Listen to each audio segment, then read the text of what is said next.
Olá pessoal, tudo bem? Hoje eu trouxe para vocês alguns problemas resolvidos do capítulo sobre oscilações. Vamos então ao primeiro exemplo. Considere que você está numa embarcação que oscila na água para cima e para baixo. O deslocamento vertical da embarcação é y igual a 1,2 metros, cosseno de t sobre 2 segundos mais π sobre 6. Então, essa aqui é a função, né, do movimento oscilatório. Temos 4 perguntas. Primeiro, determinar a amplitude, a frequência angular, a constante de fase, a frequência e o período do movimento. Na letra B, qual a posição da embarcação no instante t igual a 1 segundo? Na letra C, determinar a velocidade e a aceleração em função do tempo. Na letra D, determinar posição, velocidade e aceleração iniciais da embarcação. Então, pessoal, vamos aqui inicialmente determinar esses valores de amplitude e frequência angular, constante de fase, frequência e período do movimento. Então, para isso, note que o que foi fornecido no problema é a função que representa o movimento oscilatório. A equação do movimento harmônico simples é do tipo y igual a A cosseno de ômega-t mais φ.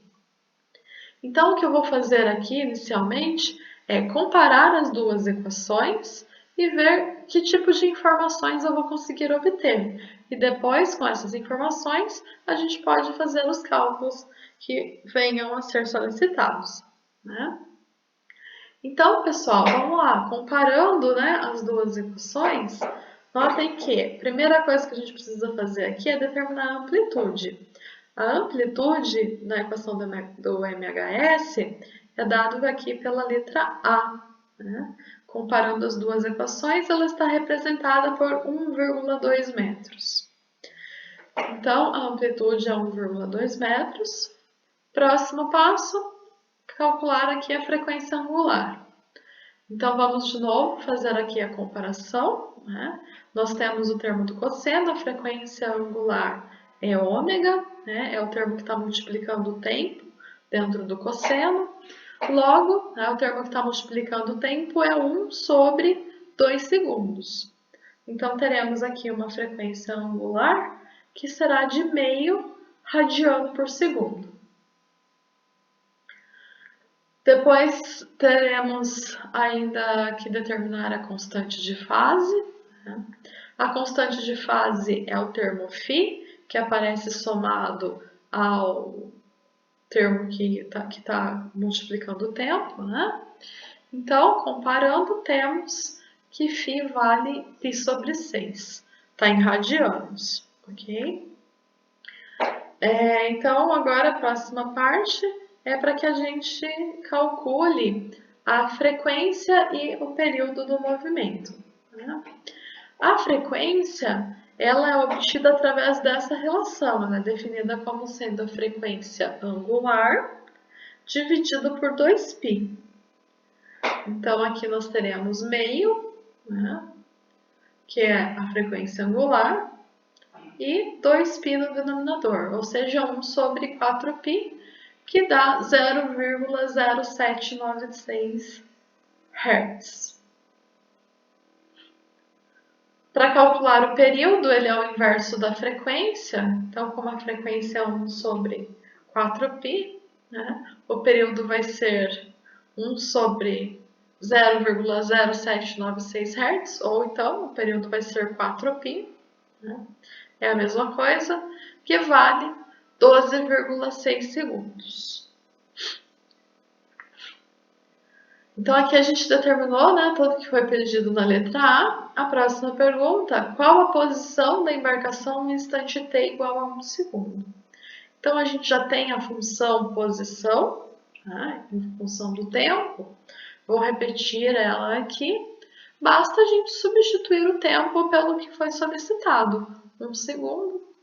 Aqui temos 1 segundo dividido por 2 segundos dá 0,5 mais π sobre 6. Pessoal, lembre-se que tudo isso aqui está em radianos. Então, a gente vai colocar lá o cosseno de meio mais π sobre 6, mas a calculadora tem que saber que você está trabalhando em radiano.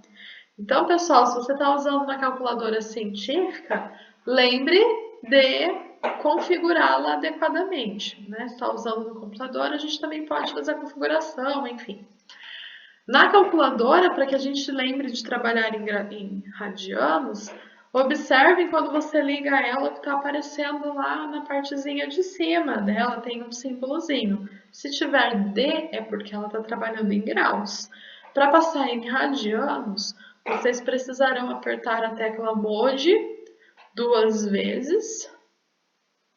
Aí aparecem as 3 opções de configuração. A primeira, o número 1, que é representado pela letra D, é o degrees, que é o grau, que provavelmente vai estar dessa forma. E a opção radianos é a opção número 2. Então, basta clicar em 2 que a tua calculadora estará em radianos. Agora vai aparecer um R maiúsculo ali, bem pequenininho na parte de cima do visor. Tá? Então, faça essa conferência. Tá? Aí a gente pode calcular aqui o cosseno de meio mais π sobre 6 e multiplicar o resultado por 1,2. Teremos então uma posição y de 0,624 metros. Pessoal, façam essa soma aí na calculadora de vocês para ver se ela está configurada adequadamente. Tá? Não deixa para depois, e aí às vezes vocês cometem um errinho bobo por conta de configuração de calculadora. Tá?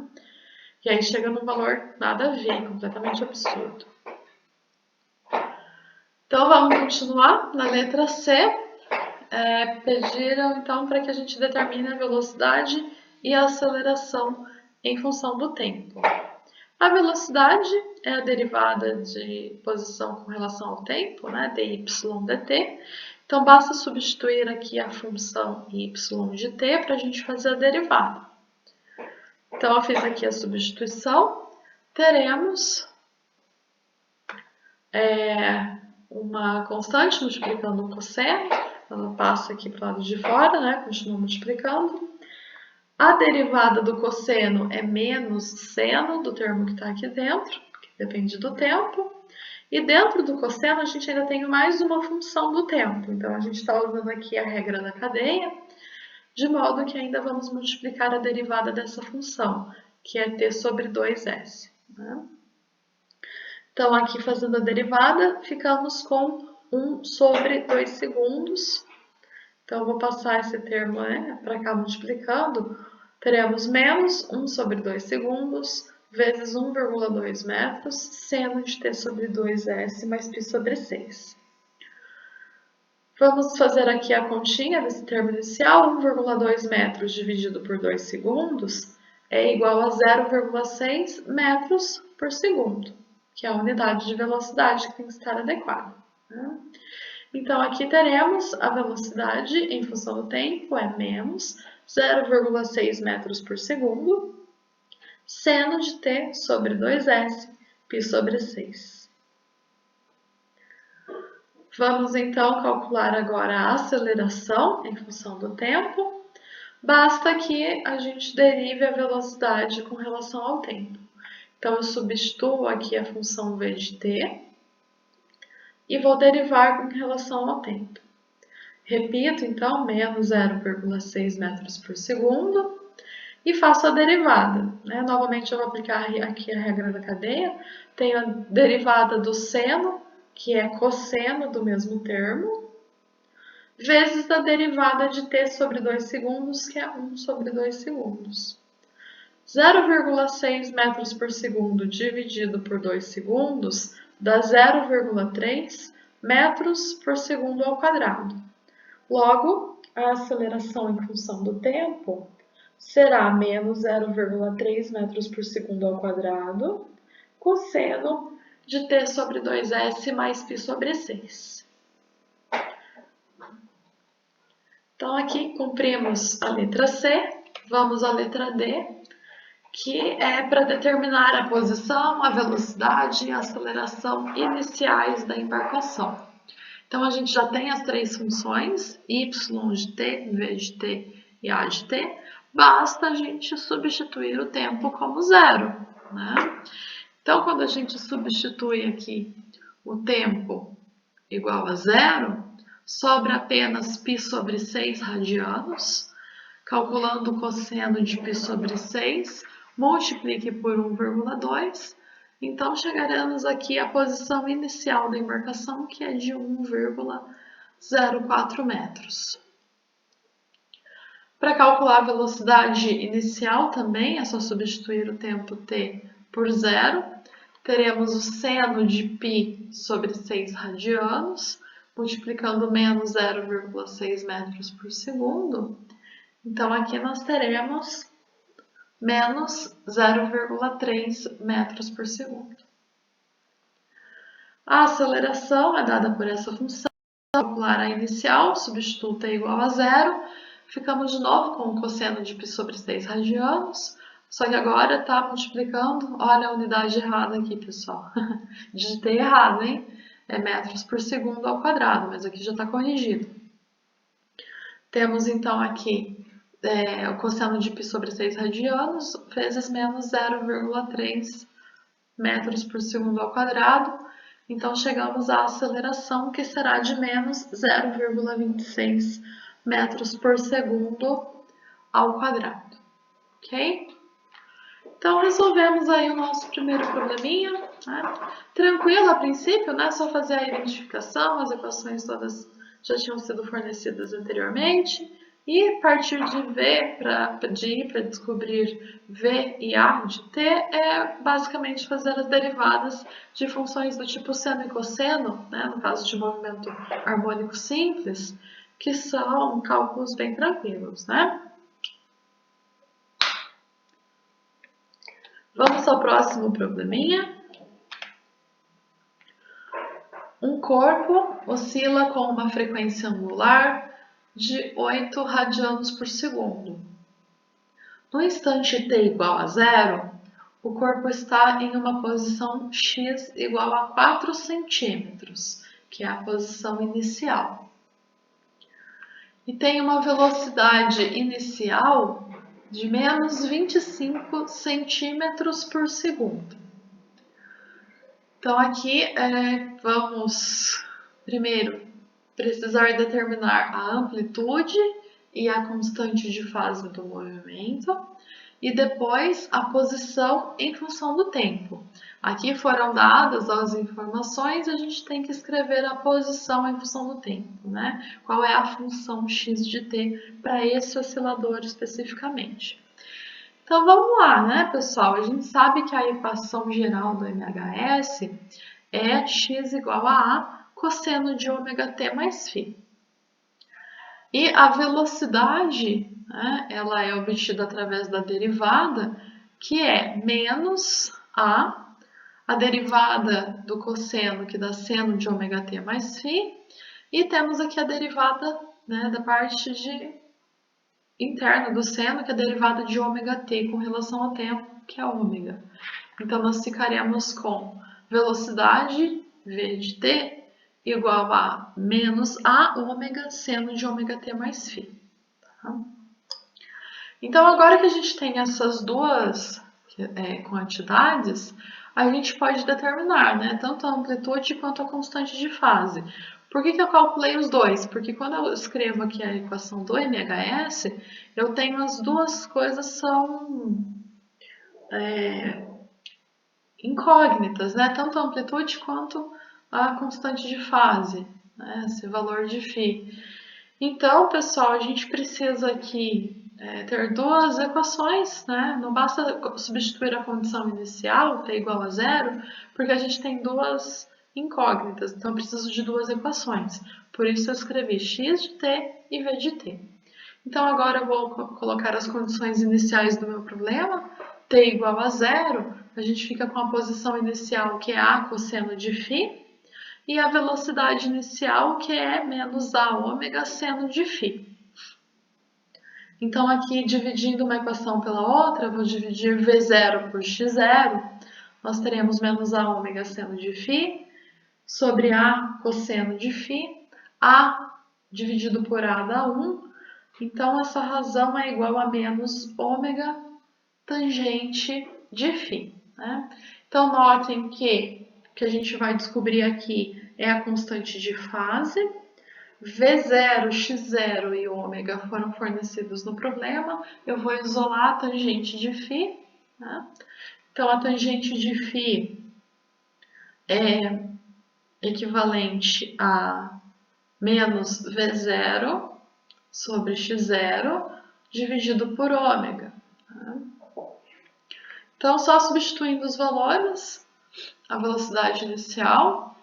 Aqui, como tanto V quanto x estão em centímetros, as unidades se cancelam, então não vou converter para metros, mas fiquem atentos, se a unidade não vai se cancelar, a gente tem que fazer a conversão, tá?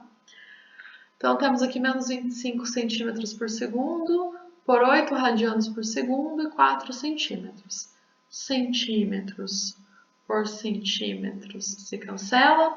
Esse segundos vai para o numerador, que se cancela com esse segundo, sobra apenas a tangente de φ. Né? Então, faça a continha, de modo que nós teremos que a tangente de φ vale 0,78. Atenção, que a gente descobriu agora é a tangente da constante de fase, ainda não é a constante de fase. Então, para obter o φ, a gente tem que aplicar a função inversa da tangente, que é o arco tangente. Né?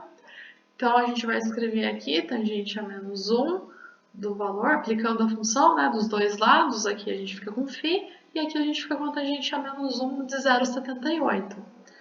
Fazendo isso lá na calculadora, a gente chega na constante de fase, que será 0,66 radianos. Então, agora que a gente já determinou a constante de fase, a gente pode aplicar aqui em uma das equações, né, x de t ou v de t, e com a condição inicial para descobrir qual é a amplitude. Então, eu vou usar aqui x de t, né, de modo que a condição inicial é a condição para x, x0, né, que é para t igual a 0. x0 é a cosseno de φ, então já sei quanto vale φ, vou substituir. Né? Então aqui teremos que o x, a amplitude A é x dividido por cosseno de φ, 4 aqui está em centímetros, então se eu deixar em centímetros eu vou obter a amplitude em centímetros também, tá?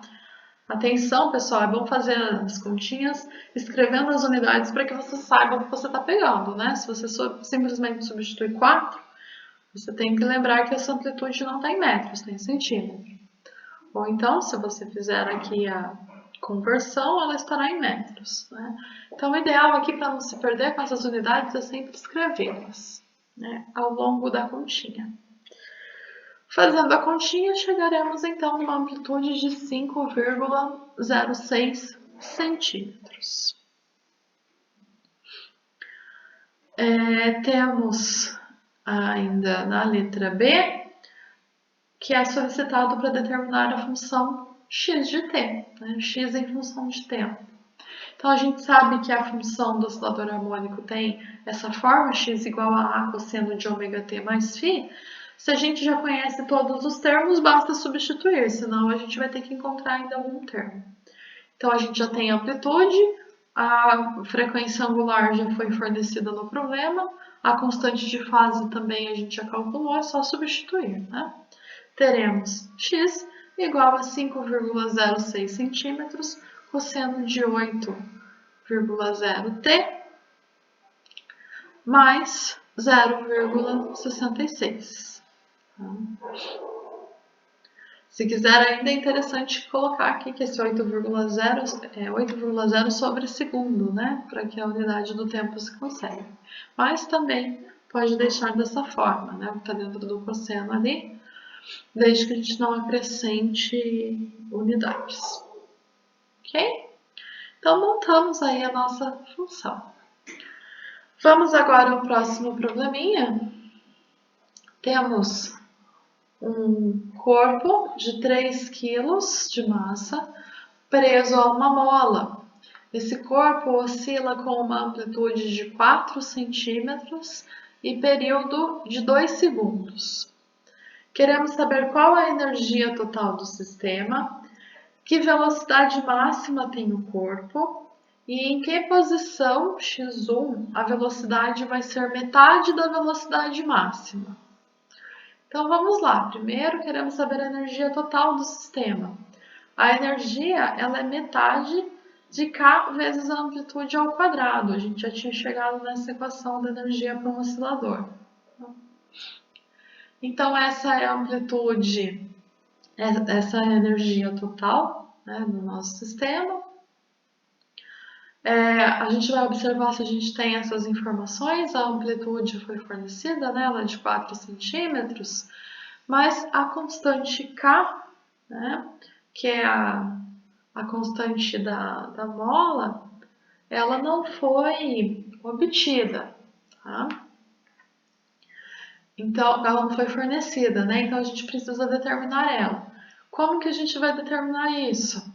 Notem que ela está dentro também de uma equação que relaciona, né, o valor de K com a massa e a frequência angular. Então, isolando K, temos m ômega quadrado. Ômega também não foi fornecido, mas foi fornecido o período. Como que o ômega se relaciona com o período? Ômega é 2π sobre o período. Então, eu vou substituir, ficamos com K igual a m, 4π ao quadrado sobre o período ao quadrado.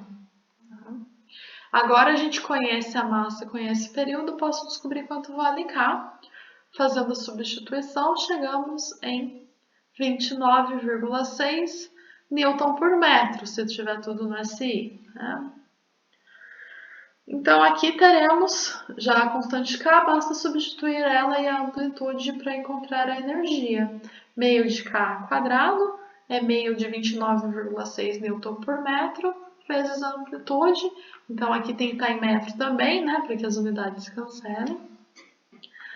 Descancele não, né? Mas aqui a gente tem um metro ao quadrado, aqui também tem um metro. Para não ficar uma unidade estranha, tem que estar tudo no mesmo tipo de unidade. Então, aqui a amplitude, que era de 4 centímetros, em metros é 0,04. Tá ao quadrado. Né? Então, nós ficaremos aqui com uma energia, né, que vai ser de, fazendo a continha, 2,37 vezes 10 a menos 2 joules. Na letra B, que velocidade máxima tem um corpo? Então, pessoal, lembrem-se que, né, essa energia total no oscilador, ela fica mudando, né, ela fica se alternando entre energia potencial e energia cinética. Né?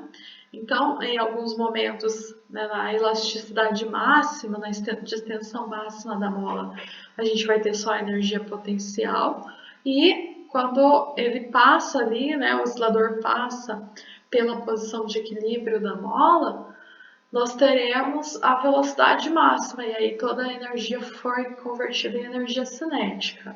Tá? Então, nós teremos aqui que a energia máxima, né, vai ser igual à energia cinética nesse momento, que é quando a energia é toda a cinética, ou seja, quando a velocidade é máxima. Então, a gente pode escrever essa energia como meio de mv ao quadrado, desde que a velocidade seja a velocidade máxima, né? Toda a energia foi convertida em cinética. Então, a gente já sabe quanto vale E. Eu vou isolar ali o V máximo. Então, teremos o V máximo igual a 2E, né? O V máximo ao quadrado, 2E sobre M. Então, tiro a raiz quadrada dos dois lados da equação, fica com V máximo igual a raiz quadrada de 2E sobre M. E a gente já calculou, a massa foi fornecida, então a gente descobre quanto vale a velocidade máxima, que será de 0,126 metros por segundo. Temos ainda na letra C, em que posição x1 a velocidade é metade da velocidade máxima. Então, pessoal, se numa região a gente tem a energia toda como sendo energia cinética né? Na distensão máxima, a gente tem a velocidade nula e a energia toda potencial. Então, tem algum momento aí entre essas duas regiões que ela tem uma energia potencial e também tem energia cinética, né? E ela vai ter uma energia cinética tal que nessa posição que a gente quer saber, a velocidade é metade da máxima. Então, eu vou escrever aqui em termos de energia, né? Nessa posição a gente tem a soma da energia cinética com a energia potencial elástica. A velocidade que a gente quer saber é metade de V máximo, que a gente já descobriu aqui em cima. Então, substituo aqui, né, o V por meio de V max. E o X é a posição que a gente quer descobrir, que era o X1. A energia total E, ela é sempre constante, é a energia mecânica, né? Então, se a gente está falando de um oscilador que não é amortecido nem forçado, essa energia é constante, é esse valor que a gente tem. Portanto, né, basta isolar o x aqui, substituindo os valores de E, M, V e K. Todos foram fornecidos ou calculados anteriormente, então a gente chega no valor de x1, que será de 3,46 centímetros. Então, ali, notem que a gente tem uma amplitude, né, de oscilação que ela é de 4 centímetros. Então, a hora que calcula isso, já olha se o seu resultado faz sentido. Se a amplitude é de 4 centímetros, a gente não poderia encontrar um valor maior do que esse para a posição, certo? Então, aí já confira se você tem um resultado coerente. Se der um valor diferente, maior do que 4, você calculou alguma coisa errada. Né?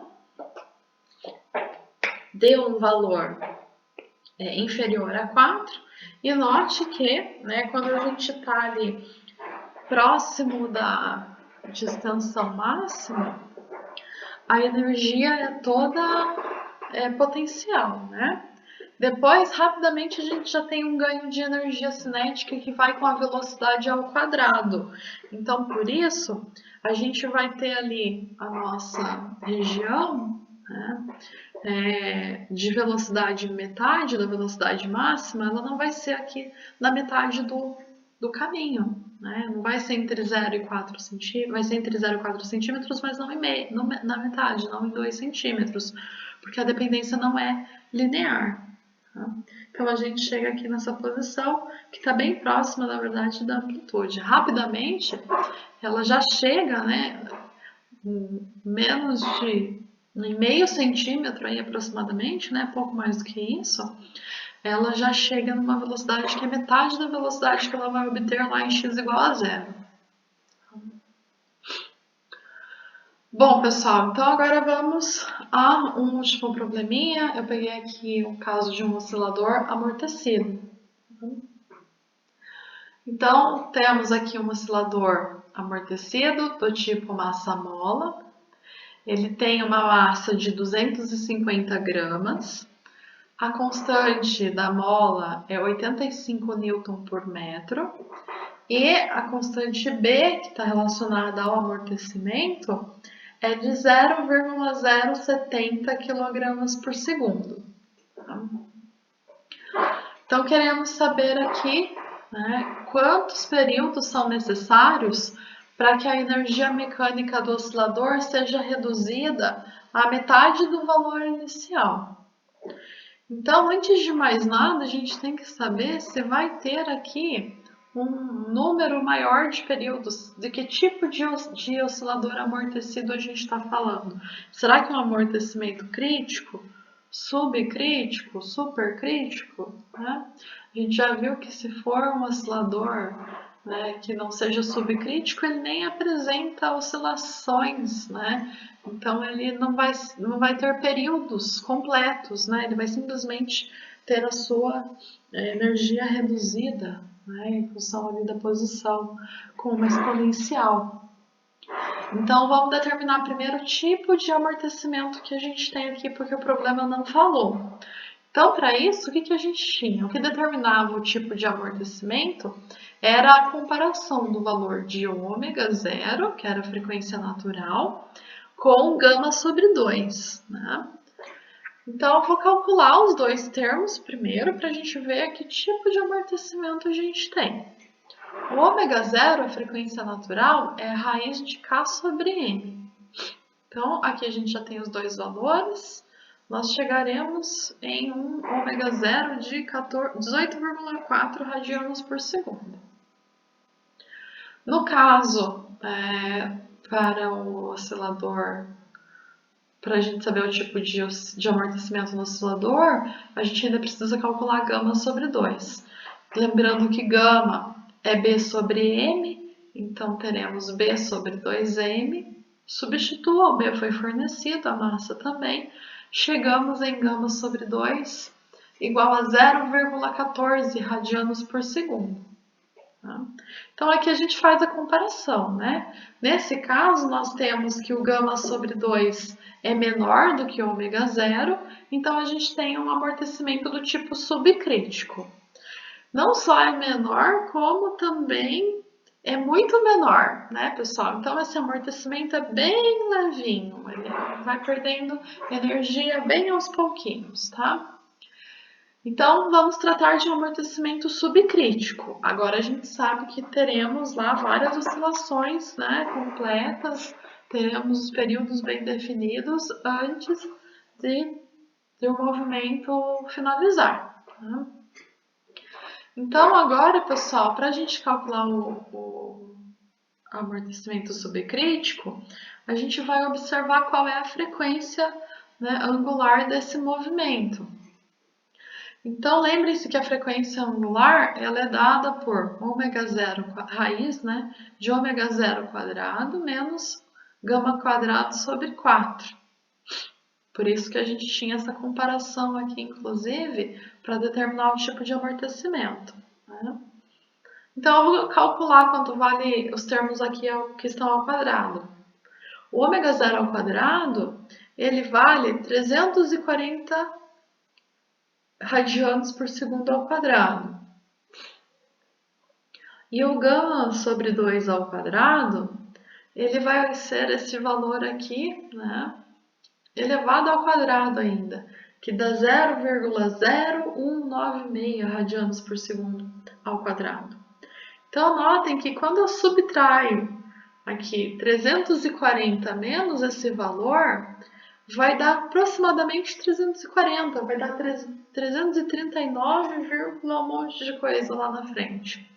E quando eu tiro essa raiz quadrada, né, o valor de ômega ele vai ser praticamente igual ao valor de ômega zero. O valor de ômega zero era 18,4, mas ele tinha mais casas lá na frente que a gente não tem muita precisão na hora de calcular aqui a raiz de 340.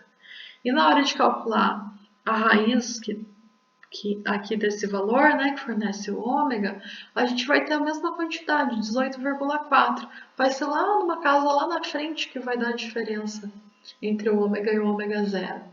Então, eu não vou precisar, nesse caso, o amortecimento, além de ser subcrítico, ele é muito leve. Então, nesse caso, a gente não precisa se preocupar em carregar esse termo, porque eles são praticamente iguais. A frequência não vai ter nenhuma alteração significativa. A gente tem perda de energia? Tem, mas a frequência angular praticamente não vai mudar. Então, aqui nós teremos, né, a frequência angular que eu vou utilizar vai ser raiz de K sobre M. Tá? Então, nesse caso, o período ele é definido como sendo 2π sobre ômega, né, ômega zero, que é a raiz de M sobre K. Então, eu vou substituir o M e o K aqui e nós teremos que o período é de 0,34 segundos. Esse é o período para esse oscilador amortecido que a gente tem aqui. Lembrando que a pergunta é quantos períodos são necessários para que a energia mecânica seja metade do valor inicial. Então, o que eu vou fazer agora? Eu vou fazer uma análise da energia em função do tempo, para que a gente tenha, né, em algum momento, para a gente descobrir qual é o tempo que ela vai ter a metade do valor inicial. E aí, sabendo quanto tempo leva, e eu sei quanto tempo corresponde a um período, a gente vai verificar quantos períodos então vai levar para que haja essa redução da energia, ok? Então vamos fazer o tratamento da energia agora. A energia mecânica inicial do oscilador é a energia quando a gente tinha a distensão máxima dessa mola, que é a potencial, né? Então aqui a gente tem energia inicial igual a meio de kx quadrado, sendo que esse x era o x máximo, a distensão máxima da mola, né? A posição máxima que ele chegou. E lembrando que essa energia ela vai se transformando em energia cinética, energia potencial, e ela vai diminuindo com o tempo. Então, aqui nós temos que a energia cinética média do nosso sistema, ela é igual a metade da energia total, né? A gente tem uma oscilação de modo que ela vai iniciar nessa quantidade, vai terminar em zero, então a gente sabe que elas convertem energia totalmente ali em energia cinética, né? Rapidamente, de modo que a energia média vai ser metade da energia cinética, né? Então a gente tem aqui, desculpa, a energia cinética média é a metade da energia total, né? Então eu escrevi isso matematicamente, metade da energia total é a energia cinética média. O que é a energia cinética média? É meio de m vezes a velocidade média ao quadrado.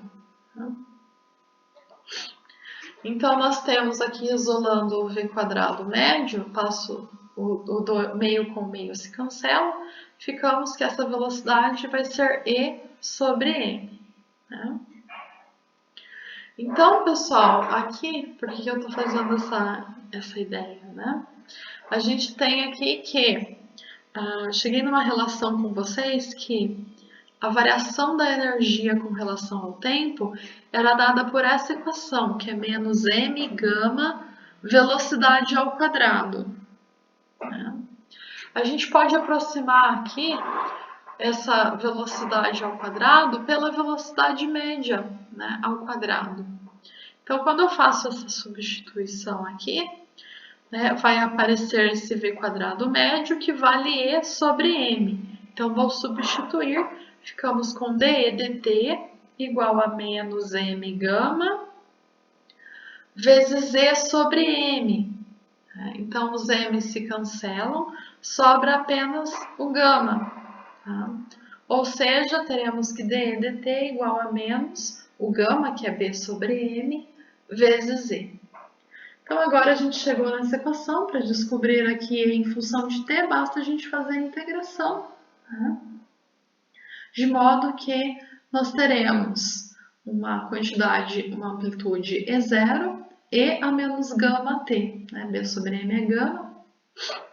Então, notem, né, para conferir aqui, quando a gente deriva essa função, a gente fica com menos gama vezes a própria função, que é E0 e a menos gama t. Então, é a solução dessa equação aqui, né? Fazendo a integração, a gente já chega direto nela também. Portanto, né, aqui eu vou substituir o E0 pela energia inicial do nosso sistema, que é meio de kx máximo ao quadrado. Então, a nossa função aí de t é essa equação aqui. É uma equação que começa com essa amplitude, que é a energia máxima, e decai exponencialmente com o tempo, de acordo com essa relação, dependendo de gama. Agora que a gente conhece como a energia varia no tempo, a gente pode relacionar aqui com a demanda do problema, né? A gente quer que a energia do oscilador, a energia mecânica, seja metade do valor inicial. Então, SE de t vai ser metade do que a gente tinha antes. Eu vou escrever isso matematicamente. E, em função de t, é metade da energia inicial. Vou substituir aqui a energia inicial, né? Temos que essa quantidade, que é a energia em função do tempo, é igual a metade de meio de kx máximo ao quadrado.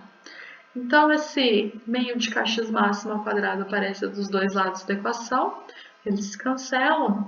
De modo que, para que a equação seja válida, essa exponencial tem que ser igual a meio. Ficamos com e elevado a menos gama t igual a meio. Para descobrir que tempo é esse, eu tenho que tirar ele da exponencial, vou aplicar o logaritmo, né, o ln, dos dois lados da equação. Ficamos com menos gama t, ln de é 1.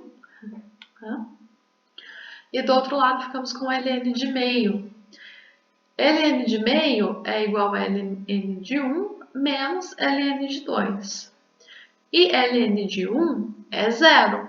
Então, ficamos com menos gama t igual a menos ln de 2. Menos com menos se cancela, logo t vai ser ln de 2 dividido por gama. Lembrando que o gama é b sobre m, então teremos que t vai ser igual a m ln de 2 sobre b. Substitua os valores numéricos, faça a continha.